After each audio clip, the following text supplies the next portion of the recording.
Hello friends, स्वागत है आपका अपने YouTube channel Bihar board study point प्रिंसर पे। आज के क्लास में हम लोग क्लास 10th का पद खंड यानी काव्य खंड का एक नया चैप्टर स्टार्ट कर रहे हैं। पाठ 5 जिसका नाम है भारत माता। पाठ का नाम क्या है जी? भारत माता। और इसके कवि हैं सुमित्रानंदन पंत जी। तो विशेष करके आपको ये याद रखना है कि किसी भी पाठ के कवि या जो लेखक हैं उनके नाम क्या है, क्योंकि आपके वस्तुनिष्ठ प्रश्न में बहुत सारे ऐसे क्वेश्चन पूछे जाते हैं जो लेखक का नाम या कवि के नाम से संबंधित होते हैं। इसलिए हर पाठ के कवि हो या लेखक हो उनका नाम आप लोग याद रखें, वो बहुत ही जरूरी है। तो आज हम लोग भारत माता पाठ जो है उसका पहले हम सुमित्रानंदन पंत जी के परिचय पढ़ेंगे, जैसे हर चैप्टर में पढ़ते हैं।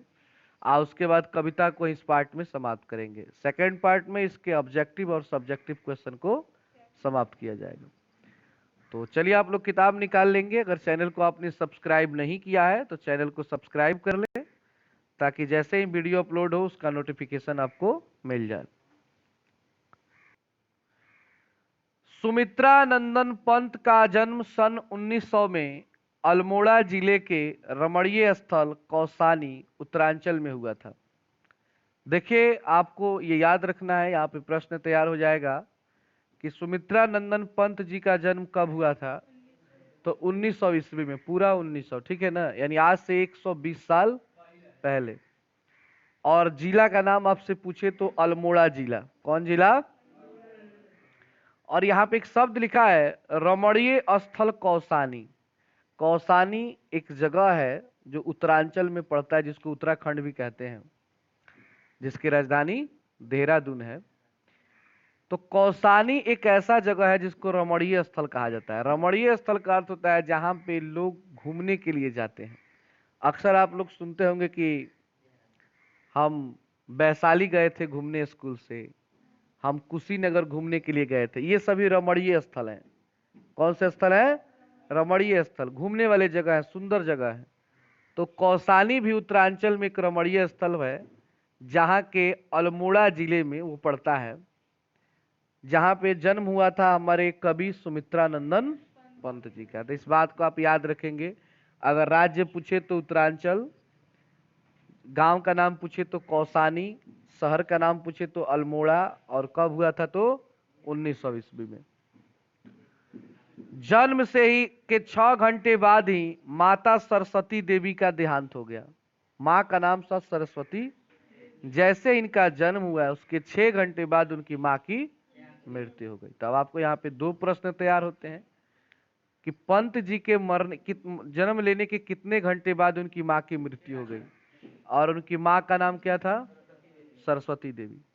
पिता गंगादत्त पंत कौसानी टी एस्टेट में अकाउंटेंट थे।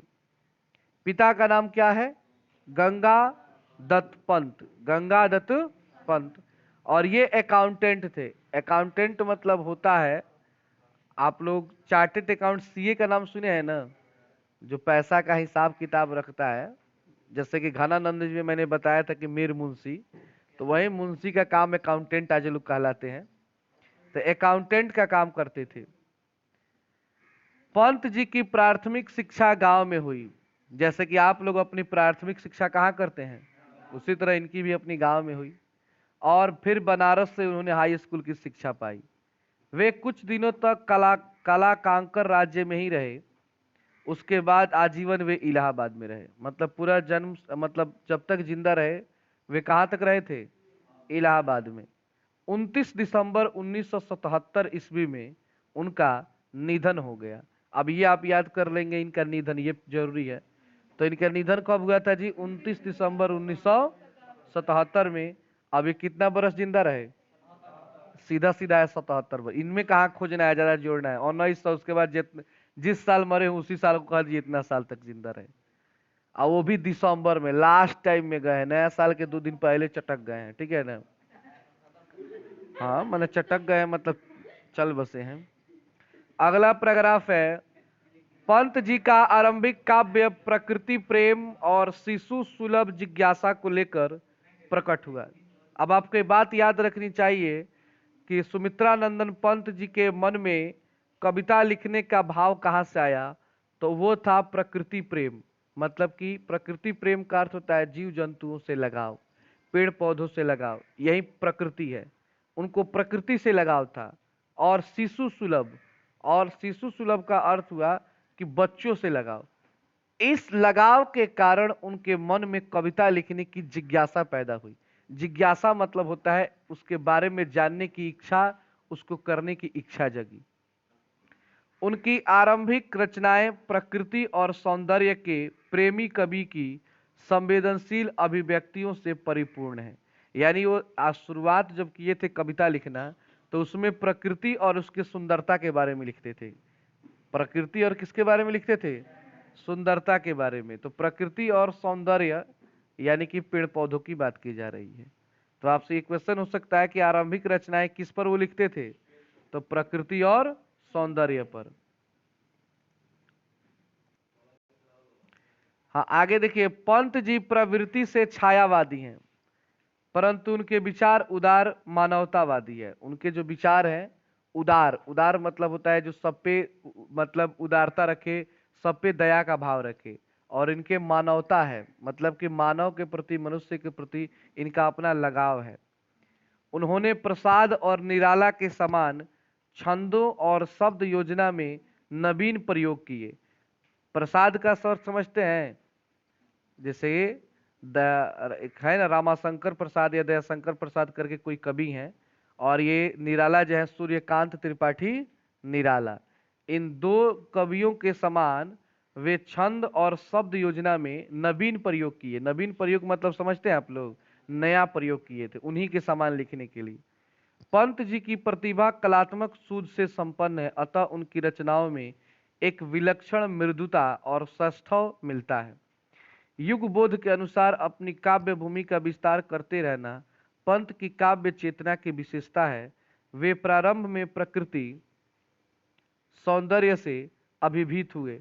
मतलब कि अभी मैंने पढ़ा ना कि सबसे पहले वे किससे लगाव उनका हुआ था? प्रकृति से, फिर मानव सौंदर्य से, और उसके बाद मनुष्य की सुंदरता से कि मनुष्य कितना सुंदर प्रजाति है। मानव सौंदर्य ने उन्हें समाजवाद की ओर आकृष्ट किया। यहाँ पे एक शब्द है समाजवाद, जो आप लोग अपने 10th क्लास के हिंदी में पढ़ते होंगे दूसरे पाठ में, इतिहास में, समाजवाद एवं साम्यवाद। जहाँ पे कार्ल मार्क्स के नियम जरूर आप लोग पढ़े होंगे, तो वहीं पे समाजवाद को काफी अच्छे से समझे होंगे। समाजवाद का अर्थ होता है कि सबको एक समान अधिकार मिलना। खैर ज्यादा डिटेल में जाएंगे तो लंबा हो जाएगा, इसलिए आप लोग इतिहास का दूसरा पाठ देखिए जाकर चैनल के प्लेलिस्ट में, अच्छे से समझ में आ जाएगा। समाजवाद से वे अरविंद दर्शन की ओर प्रवृत्त हुए। अब यहाँ पे एक और सवाल पैदा होता है कि समाजवाद से वे किस दर्शन की ओर प्रवृत्त हुए? तो अरविंद दर्शन। वे मानवतावादी कवि थे जो मानव इतिहास के नित्य विकास में विश्वास रखते थे। मतलब इनका मानना था कि मनुष्य अगर रोज अपना विकास करे, मनुष्य रोज काम करे, तो एक न एक दिन विकास के वो चरम सुख की प्राप्ति कर लेता है। एक न एक दिन वो अपने जीवन में सफल हो ही जाता है। लेकिन कौन? जो रोज अपने काम खुद से करे। वे अतिवादिता एवं संकीर्णता के घोर विरोधी रहे। उनका अंतिम काव्य लोकायतन है। अब यहाँ पे ये याद कर लेंगे कि उनका अंतिम काव्य कौन सा है? लोकायतन है। मतलब अंतिम कविता कौन है? लोकायतन है, जो उनके परिपक्व चिंतन को समेट देता है। उनकी प्रमुख काव्य कृतियां हैं। काव्य कृति तो आप लोग समझ ही गए होंगे, मतलब उन्होंने क्या क्या लिखा, कौन कविता कौन कहानी। तो देखिए, उच्छ्वास, पल्लव, बीड़ा, ग्रंथि, गुंजन, युगांत, युगवाणी, ग्राम्या, स्वर्णधूलि, स्वर्ण किरण, युगपथ, चिदंबरा आदि। पंत जी ने नाटक, आलोचना, कहानी, उपन्यास आदि भी लिखा। मतलब इन्होंने नाटक भी लिखा है, आलोचना भी लिखा है, कहानी भी लिखा है और उपन्यास। केवल ये मत सोचिएगा केवल वो कवि थे, बल्कि वो हर चीज, हर क्षेत्र में काफी मतलब अपना एक अलग पहचान बनाए हुए थे। चिदंबरा पर उन्हें भारतीय ज्ञानपीठ भी मिला। अब इसको आपको याद रखना होगा कि कौन से कहानी को लिखने पर उनको भारतीय ज्ञानपीठ का पुरस्कार मिला था? चिदम्बरा, याद रहेगा ना? या ऐसे सवाल भी हो सकता है कि चिदम्बरा कहानी पर उनको कौन सा पुरस्कार मिला था? तो ज्ञानपीठ पुरस्कार मिला था। ये सब देखिए, ये सारा क्वेश्चन जो होता है ना, यही ऑब्जेक्टिव बनता है। घुमा फिरा के एक एक सवाल को पूछा जाएगा, ऑप्शन बदल बदल के आपसे सवाल पूछा जाएगा। अगला पैराग्राफ है, प्राकृतिक सौंदर्य की कविता के लिए विख्यात कवि की रचनाओं में यह कविता हिंदी की यथार्थवादी कविता के एक नए उन्मेष की तरह है। प्रख्यात छायावादी कवि सुमित्रानंदन पंत की यह प्रसिद्ध कविता उनकी कविताओं के संग्रह ग्राम्या से संकलित है।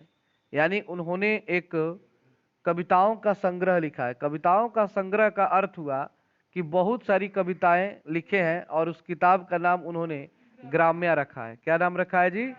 उसी ग्राम्या पुस्तक से एक पाठ लिया है जिसका नाम है भारत माता। देखिए, ये ऐसा पाठ इतना महत्वपूर्ण पाठ है कि आप लोग अभी 10th में पढ़ रहे हैं, जब इंटर क्लास में जाइएगा ना तो ये पाठ आपको फिर से एक बार पढ़ना है, एकदम यही।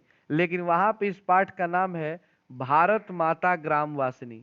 भारत माता, वैसे आप कविता का देखिए पहला लाइन यही लिखा होगा, भारत माता ग्रामवासिनी। यहाँ पे केवल भारत माता पाठ का नाम है, लेकिन वहां पे पाठ का नाम क्या कर दिया है? कुछ नहीं बदला है, सेम पढ़ना है एक बार। कितना ही महत्वपूर्ण चैप्टर है कि आपको 10th में भी पढ़ना है और इंटर में भी उसको पढ़ना है। और याद रखिएगा किस पुस्तक से लिया गया है? ग्राम्या। यह कविता आधुनिक हिंदी के उत्कृष्ट प्रगीतों में शामिल की जाती है। अतीत के गरिमा गान द्वारा अब तक भारत का ऐसा चित्र खींचा गया था जो ऐतिहासिक चाहे जितना रहा हो, वर्तमान को देखते हुए वास्तविक प्रतीत नहीं होता था। धन, वैभव, शिक्षा, संस्कृति, जीवन शैली आदि तमाम दृष्टियों से पिछड़ा हुआ, धुंधला और मटमैला दिखाई पड़ता यह देश हमारा वही भारत है जो अतीत में कभी सभ्य, सुसंस्कृत, ज्ञानी और वैभवशाली रहा था।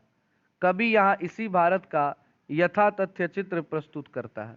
मतलब यहाँ पे देखिए, उस हम जो पाठ पढ़ने वाले हैं, कविता पढ़ने वाले हैं, तो उस कवि ने क्या बताया है कि हमारा देश जो है आज कितना पिछड़ा हुआ है। पिछड़ा मतलब कितना गरीब हो गया है, धुंधला, लग रहा है कि यहाँ पे अब कुछ नहीं है, सब धुंधला हो गया है, कुछ दिखाई नहीं दे रहा है।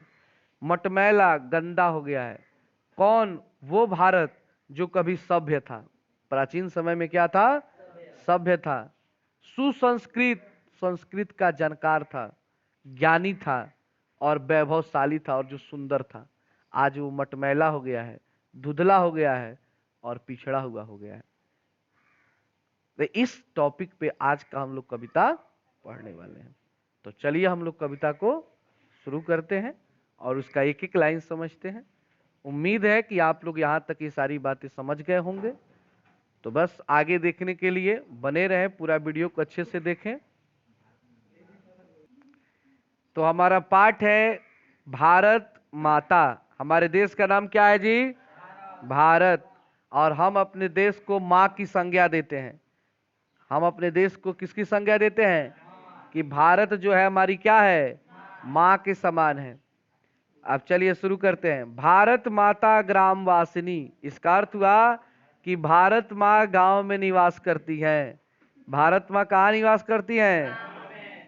देखिए बात सही भी है। यहाँ पे कवि का ये कहने का आशय ये है कि अगर आपको सच में भारत को देखना है तो आप गांव में जाइए। वहाँ के लोग सीधे साधे और एक दूसरे से मिलनसार होते हैं, जो आपको शहरों में देखने को नहीं मिलेगा। ठीक है ना? खेतों में फैला है श्यामल, क्योंकि आपको पता है कि खेत आपको गांव में ही मिलते हैं, शहर में तो केवल घर मिलता है। और श्यामल, श्यामल मतलब होता है हरियाली। खेतों में फैला है श्यामल, तो खेतों में क्या फैला है? हरियाली फैली हुई है। गांव में आप किसी भी गांव में जाइए, आपको खेत जरूर मिलेंगे और खेतों में आपको फसल जरूर मिलेंगे। और फसल कैसे होते हैं जी? हरे होते हैं। धूल भरा मैलासा आंचल, धूल भरा मैलासा आंचल, यानी आज जो है भारत माँ का जो आंचल है वो धूल से भर गया है। धूल से भरने का अर्थ यहाँ पे ये है कि आज भारत माँ गुलाम है। देखिए ये उस समय कविता लिखी गई जब हमारा देश क्या था, गुलाम था। कि आज हमारी जो भारत माँ है उसका आंचल जो है मैला हो गया है, आज वो गंदा हो गया। क्यों हो गया है? इन अंग्रेजों ने उसे क्या कर दिया है, गंदा कर दिया है। गंगा यमुना में आंसू जल, मिट्टी की प्रतिमा उदासीनी। गंगा यमुना में आंसू जल, इसका अर्थ हुआ कि आज हमारे देश के लोग अपने आंखों से ऐसे आंसू बहा रहे हैं जैसे लग रहा है कि गंगा यमुना से कोई पानी की धारा बह रही है, जल की धारा बह रही है। गंगा यमुना से जल की धारा बह रही है, इसका तात्पर्य यह हुआ कि गंगा यमुना का जल कभी समाप्त नहीं होता है, वो लगातार क्या होता है। उसी तरह आज हमारी भारत माँ की आंखों से लगातार क्या हो रहा है, ये अंग्रेजों का अत्याचार देखकर जल रूपी आंसू बह रहा है। यहाँ के लोगों के आंखों से ये जल रूपी आंसू बह रहा है इस अंग्रेजों के अत्याचार को देखकर। मिट्टी की प्रतिमा उदासीनी, आज भारत माँ की जो मिट्टी की प्रतिमा है, प्रतिमा मतलब होता है मूर्ति या रूप, मूर्ति या रूप, वो उदासीनी, उदास हो गई है। क्या हो गई है जी, उदास हो गई है। ऐसा लगता है कि अब भारत माँ कभी खुश नहीं होंगी। ऐसा लग रहा है कि भारत माँ को अब ये लगने लगा है कि मेरा पूरा जीवन अब उदासी में ही कटेगा। क्योंकि आप भी सोच सकते हैं कि अगर आपके घर में आपको कोई आदमी बंदी बना करके रखे, आप पे अत्याचार करे, तो क्या आप कभी खुश रहेंगे? नहीं रह सकते हैं। तो अंग्रेजों ने हमारे घर में ही घुस करके हमें बंधक बनाया, हमें गुलाम बनाया, हम पे अत्याचार किया, तो फिर हम खुश कैसे रह सकते हैं? समझ में आ गया ना पहला।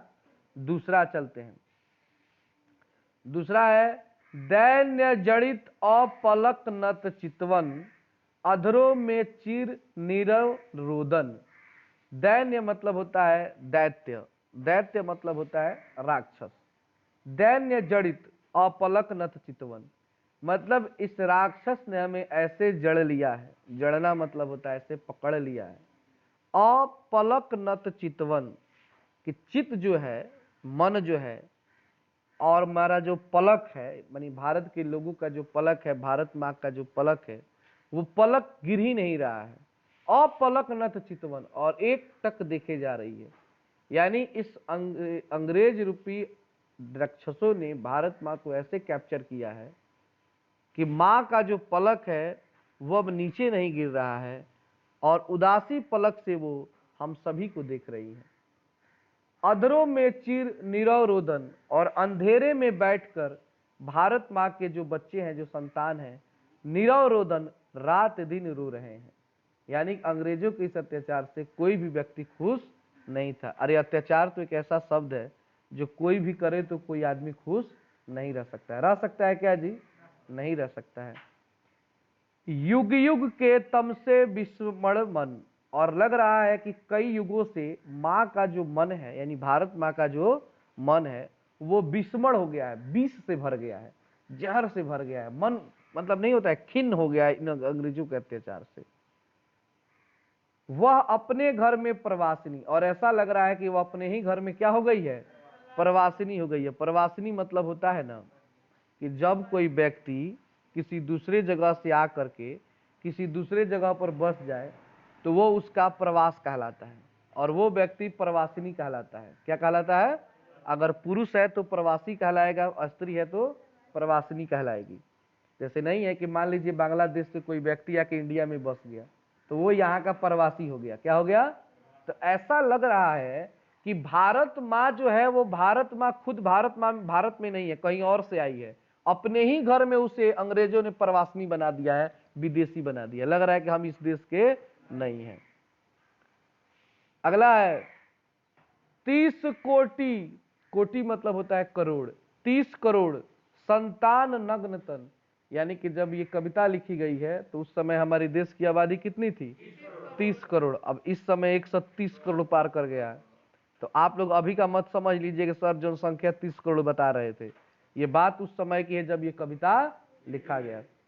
तो 30 कोटि संतान नग्न तन, 30 करोड़ जो भारत माँ की संतान है वो नग्न तन है। नग्न तन मतलब हुआ कि उसका शरीर नंगा है, मतलब पहनने को कपड़ा भी ठीक से नहीं है। अर्धक्षुधित, आधे पेट खाकर। शोषित, जिसका शोषण किया गया। शोषण आप लोग समझते हैं? शोषण का अर्थ होता है कि किसी व्यक्ति से ज्यादा काम करा करके और उसके अनुसार उसका मेहनताना न देना, वो क्या कहलाता है? शोषण कहलाता है। क्या कहलाता है जी? शोषण कहलाता है। जैसे कि मान लीजिए कोई आदमी आपके यहाँ 12 घंटा काम करता है और आप उसको पैसा दे रहे हैं 2 घंटे का, तो उस आदमी को अच्छा लगेगा? नहीं लगेगा, फिर भी जबरदस्ती आप उससे काम करवाएंगे। निरस्त्र जन, जिसके पास किसी प्रकार का कोई अस्त्र भी नहीं है। अस्त्र मतलब ना कोई हथियार है, क्योंकि नॉर्मल आदमी को अंग्रेजों ने हथियार रखने का अधिकार नहीं दिया था। मूढ़, मूढ़ मतलब लोग मूर्ख हैं, असभ्य हैं, अशिक्षित हैं। अशिक्षित मतलब समझते हैं ना? बिना पढ़े लिखे। निर्धन है, निर्धन मतलब गरीब है। नतमस्तक तरु तल निवासनी, और अपने मस्तक को झुका करके पेड़ों के नीचे निवास कर रहे हैं, मतलब लोगों के पास अपना घर भी नहीं है, तो वे लोग कहाँ रह रहे हैं? पेड़ों के नीचे अपना जीवन यापन कर रहे हैं। तो भारत माँ इन सारे दृश्यों को देखकर बहुत दुखी होती है कि आज मेरे बच्चे कैसा जीवन जी रहे हैं और मेरे ही घर में रह करके। वो कैसा दृश्य होगा, कितना दुखदाई दृश्य होगा कि हम अपने ही देश में गुलाम बन के जीते होंगे, हम पे कोई दूसरा देश वाला आकर अत्याचार करता होगा, कितना हमें बुरा लगता होगा। सोचिए, आज हमारे पड़ोसी, हमारे दोस्त अगर हमसे थोड़ा सा टेढ़ापन से बात कर दे तो हम लोग मार काट पे उतर जाते हैं। और एक वो समय था कि बिना वजह के हमें, हमारे पिता को, हमारे दादा को हमारे सामने ही पटक पटक के पीटा जाता था, फिर भी हमारे मुंह से एक शब्द भी नहीं निकलता था। कितना हम लोग उस समय मजबूर होंगे, कितना हमारे पूर्वज दुख सहे होंगे, और उन्हीं के दुख सहने का परिणाम है कि आज हम सुख भोग रहे हैं। इसलिए उन पूर्वजों का आप धन्यवाद दीजिए जिन्होंने अंग्रेजों को यहां से भगाया। अगला है, स्वर्ण शस्य पर पदतल लुंठित, धरती सा सहिष्णु मन कुंठित, क्रंदन कंपित अधर मौन अस्मित। मतलब कवि का कहना है कि स्वर्ण, जो माँ कभी सोने की सैया पर सोती थी, जिस भारत माँ को कभी सोने की चिड़िया कहा जाता था, पद तल लुंठित, आज उसका जो पद है जहाँ पे वो बैठी हुई है वो लुंठित हो गया है, वो पत्थर हो गया है, वो लोहा बन गया है। धरती सा सहिष्णु मन कुंठित, और जो भारत माँ कभी धरती के समान सहिष्णु कही जाती थी, सहनशीलता का परिचायक थी, आज उसका मन कुंठित हो गया है, आज उसका मन दुख से भर गया है, वो बेचैन हो गई है। जैसे आप लोग जानते हैं कि धरती को सहनशील कहा जाता है, कि धरती इतने बोझ को सहते हुए भी आज तक किसी भी व्यक्ति से उन्होंने कंप्लेन नहीं किया कि तुम मुझ पर इतना अत्याचार क्यों करते हो। धरती पर सभी प्राणी कौन कौन सा अत्याचार करते हैं, फिर भी धरती उसे चुपचाप देखती है। उसी तरह हमारी भारत माँ जो इतनी सहनशील थी, आज उसका भी मन इन अंग्रेजों के अत्याचार से कुंठित हो गया है। इसलिए हे मेरे देश के नौजवानों, जगो और अपने भारत माँ को आजाद कराओ, उन्हें इन बेड़ियों से मुक्त कराओ। देखिए, ये कविताएं जो लिखी जाती थी, ये कविताएं कभी हमारे देश के नौजवानों को जगाने के लिए लिखते थे कि मेरे देश के जब नौजवान इसे पढ़ेंगे तो अंग्रेजों से लड़ेंगे और अंग्रेजों को यहां से क्या करेंगे? भगाएंगे। यही कहने का तात्पर्य है कवि का। क्रंदन कंपित अधर मौन अस्मित, आज चारों तरफ क्रंदन है, मतलब चिल्लाहट है, चारों तरफ जाइए तो लोग रो रहे हैं, कंपित हैं, लोग कांपे हुए हैं, डरे हुए हैं। अधर मौन अस्मित, और कुछ लोग तो मौन हो गए हैं, मतलब इस अंग्रेजों के अत्याचार से कुछ लोग रो रहे हैं, कुछ लोग कांप रहे हैं, और कुछ लोग मौन हो गए हैं। मौन मतलब शांत हो गए हैं, अब उनके मुंह में कुछ भी बोलने के लिए नहीं रह गया, वे अब इस संसार से दुखी हो गए हैं। इसलिए हे मेरे देश के नौजवानों, जगो और मारो इन अंग्रेजों को और यहां से भगाओ। राहु ग्रसित सरदेंदु हासिनी, ऐसा लग रहा है कि भारत माँ को राहु और केतु नामक 2 राक्षसों ने इसकी हासिनी को, इसकी हंसी को ग्रहण लगा दिया है। पता ही नहीं चल रहा है कि हमारी जो भारत माँ है वो हंसी कब थी, उनके चेहरे पर खुशी कब थी। अर्थात आज भारत माँ उदास है, और उसकी हंसी को किसने छीन लिया है? राहु और केतु ने। राहु केतु कौन है? अंग्रेज है। यहाँ पे राहु केतु किनको कहा गया है? अंग्रेजों को। ये राक्षस थे। क्या थे? राक्षस थे। इनकी भी कहानी है, लंबी हो जाएगी अगर मैं कहने लगूंगा तो। चलिए आगे है, चिंतित भ्रिकुटी। भ्रिकुटी मतलब होता है भौं। ये भौं देखते हैं ना, भौं आंख के ऊपर। तो आज भारत माँ का जो भ्रिकुटी है वो चिंता से भरा हुआ है। देखिएगा अक्सर आदमी जब चिंतित होता है, टेंशन में आता है, तो ऐसे उसका कपार सिकुड़ने लगता है, ऐसे टेंशन में आ जाता है। भौं का डिजाइन देखिएगा, भौं का डिजाइन चेंज होता है, इधर उधर मतलब घिचरिया जाता है। इससे इस तरह चेहरा अगर आप बनाइएगा ना, तो सामने वाला देख के क्या बोलता है कि कोई बात है क्या? अगर आप लोग ऐसे मुंह बना के, आदमी सामने से पूछेगा ना कि भाई क्या प्रॉब्लम है, तो चिंतित भ्रिकुटी क्षितिज तिमिरांकित। और क्षितिज जो है, आकाश जो है तिमिरांकित हो गया है, वो अंधकार से भर गया है। नमित नयन, और नयन जो है यानी आंख, भारत माँ का जो आंख है वो नमित हो गया है। नमित मतलब आंसुओं से भर गया है, नम हो गया है, भीग गया है। नभ वाष्प आच्छादित, और जो आकाश है, नभ जो है, नभ मतलब आकाश, वाष्प आच्छादित इस बादल से ढक गया है। लग ही नहीं रहा है कि हमारे जीवन में कहीं प्रकाश है, लग ही नहीं रहा है कि हमारे जीवन में कहीं हंसी है, हम कहीं खुश हैं। आनंद श्री छाया शशि उपमित, और हमारे जीवन में कहीं भी छाया और शशि के समान, शशि कहा जाता है चंद्रमा को। शशि किनको कहा जाता है? चंद्रमा के समान। ना तो हमें कभी लग रहा है कि शीतलता मिलेगी और ना ही हमें कभी छाया मिलेगी। ज्ञान मूढ़ गीता प्रकाशिनी, और ज्ञान के अभाव में, किसके अभाव में? ज्ञान के अभाव में हम मूढ़ बनकर, मूढ़ मतलब मूर्ख बनकर, गीता प्रकाशिनी, लग रहा है कि हमारे जीवन में कभी गीता का प्रकाश नहीं होगा। यानी हम जीवन भर ज्ञान के अभाव में मूर्ख रहेंगे और हमें गीता का कभी भी प्रकाश नहीं मिलेगा।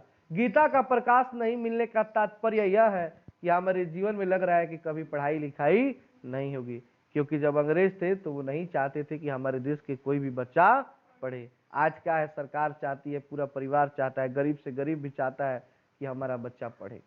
चाहता है कि नहीं चाहता है? लेकिन अंग्रेज नहीं चाहते थे कि कोई भी भारतीय पढ़ाई करे, क्योंकि उनको पता था कि जब ये पढ़ लिख लेंगे तो हम लोग यहाँ टिकने नहीं देंगे। और अंतिम है, सफल आज उसका तप संयम, पीला अहिंसा स्तन्य सुधोपम, हरती जनमन भय, भावतम भ्रम जग जननी जीवन विकासनी। और देखिए उतना लाइन जो हमने अभी तक पढ़ा वो सब लाइन लिखा गया है आजादी के पहले, लेकिन ये लाइन लिखा गया आजादी के बाद। कविता ये नहीं कि एक ही बार में सब पूरा हो जाता है, एक कविता लिखने में कई बरस लग जाते हैं, समझ रहे हैं ना? ये आजादी के बाद का है। तो क्या कहते हैं कवि अंत में खुश होकर कि सफल आज उसका तप संयम, आज उस मनुष्य का, उन व्यक्तियों का जो संयम था, जो तपस्या था, आज सफल हो गया है। क्यों सफल हो गया? क्योंकि आज हमारा देश क्या हो चुका है? आजाद हो चुका है। पीला अहिंसा स्तन्य सुधोपम, जो एक पीला वस्त्र पहनकर, मतलब धोती पहनकर, अहिंसा के मार्ग पर चलकर और अपने आप को समर्पित करके, कौन है जी वो? महात्मा गांधी की बात कर रहे हैं। एक धोती में अहिंसा के मार्ग पर चलने वाले व्यक्ति कौन थे? कि आज उसका जो तपस्या वो क्या हो गया? सफल हो गया है। हरती जन मन भय, आज जन, जन मतलब होता है लोग, मन, भय मतलब होता है डर। आज लोगों के मन में जो डर था उसको हरण हो गया, उसको उन्होंने हर लिया। क्यों हर लिया? क्योंकि आज हमारा देश क्या है? आजाद है। भव तम भ्रम, आज हमारे मन में किसी भी प्रकार का कोई भ्रम नहीं है।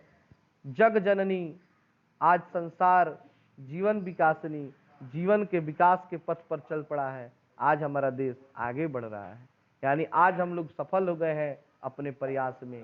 इसलिए इस कविता के माध्यम से कवि का कहना है कि कभी भी हमारे जीवन में अगर हमारे देश पर कभी आफत आए तो हम सभी को मिलजुल कर, हम नौजवानों को उसका विरोध करना चाहिए और देश को विकास के मार्ग में ले जाना चाहिए।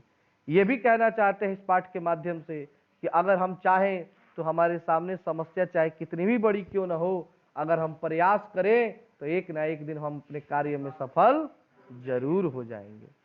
समझ में आ गया ना? तो बस आज के लिए इतना ही। इसके अगले पार्ट में हम इसके ऑब्जेक्टिव और सब्जेक्टिव पढ़ेंगे।